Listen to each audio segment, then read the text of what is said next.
जय श्री राधा कृष्ण।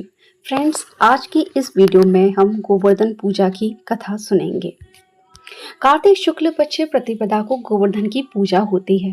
वेदों में इस दिन इंद्र, वरुण, अग्नि आदि देवताओं की पूजा का विधान है। अन्नकूट या गोवर्धन की पूजा का आज का जो विधान है वह भगवान श्री कृष्ण के अवतार के बाद द्वापर युग में प्रारंभ हुआ है। उस समय लोग इंद्र भगवान की पूजा करते थे। 56 प्रकार के भोजन बनाकर तरह तरह के पकवान व मिठाइयों का भोग लगाया जाता था।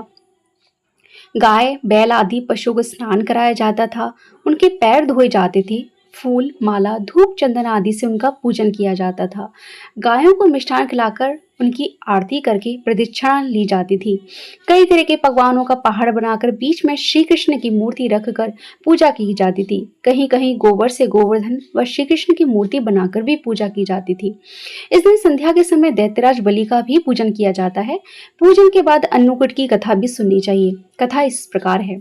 एक समय की बात है, भगवान श्री कृष्ण अपने सखाओं गोप ग्वालों के साथ गाय चराते हुए गोवर्धन पर्वत की तराई में जा पहुंचे। वहां पहुंचकर उन्होंने देखा कि हजारों गोपियां गोवर्धन पर्वत के पास 56 प्रकार के भोजन रखे बड़े उत्साह से नाच गाकर उत्सव मना रही थी। श्री कृष्ण ने इस उत्सव का प्रयोजन पूछा तो गोपियां कहने लगी कि आज तो घर घर में उत्सव होगा, क्योंकि वृत्तासुर को मारने वाले मेघों व देवों के स्वामी इंद्र का पूजन होगा। यदि पूजा से वे प्रसन्न हो गए तो ब्रज में वर्षा होगी, जिससे अन्न पैदा होता है, ब्रजवासियों का भरण पोषण होता है। श्री कृष्ण बोले, यदि प्रत्यक्ष आकर कोई देवता भोग लगाए तब तो तुम्हें यह सब जरूर करना चाहिए। गोपियां कहने लगी कि देवराज इंद्र की इस प्रकार निंदा नहीं करनी चाहिए। यह तो इंद्रोज नामक यज्ञ है, इसी के प्रभाव से अतिवृष्टि तथा अनावृष्टि नहीं होती। श्री कृष्ण बोले, इंद्र में क्या शक्ति है, उससे अधिक शक्तिशाली तो हमारा गोवर्धन पर्वत है, इसी के कारण वर्षा होती है। हमें इंद्र से भी बलवान गोवर्धन की ही पूजा करनी चाहिए। काफी वाद विवाद के बाद श्री कृष्ण की बात ही मानी गई तथा ब्रज में इंद्र की पूजा के स्थान पर गोवर्धन की पूजा शुरू की गई। सभी गोप ग्वाल अपने अपने घरों से पकवान लाकर गोवर्धन की तराई में जाकर श्री कृष्ण की बताई विधि से पूजन करने लगे। उधर श्री कृष्ण ने अपने आदिदेविक रूप से पर्वत में प्रवेश कर ब्रजवासियों द्वारा दिए गए सभी पदार्थों को खा लिया और उन सबको आशीर्वाद दिया। सभी गोपाल अपने यज्ञ को सफल जानकर बड़े प्रसन्न हुए। नारद मुनि इंद्रोज यज्ञ देखने की इच्छा से ब्रज में आए तो इंद्रोज यज्ञ के स्थगित होने तथा गोवर्धन की पूजा का समाचार मिलने से वे बड़े नाराज हुए। इतना सुनते ही नारेंद्र लोग पहुंचे तथा उदास होकर बोले, गोकुल के निवासी गोपों ने इंद्रोज बंद करके आपसे बलवान गोवर्धन की पूजा शुरू कर दी है। आज से यज्ञ आदि में उसका भाग तो हो ही गया। यह भी हो सकता है कि किसी दिन श्री कृष्ण की प्रेरणा से वे तुम्हारे राज्य पर आक्रमण करके इंद्रासन पर भी अधिकार कर ले। नारद तो अपना काम करके चले गए।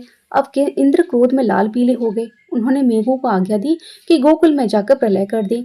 मेघ ब्रज भूमि पर जाकर मूसलाधार वर्षा करने लगे तो सब गोप ग्वाल सहम कर श्री कृष्ण की शरण में गए और रक्षा की प्रार्थना करने लगे। गोप गोपियों की करुण पुकार सुनकर श्री कृष्ण बोले कि तुम सब गोवर्धन पर्वत की शरण में चलो, वह सबकी रक्षा करेंगे।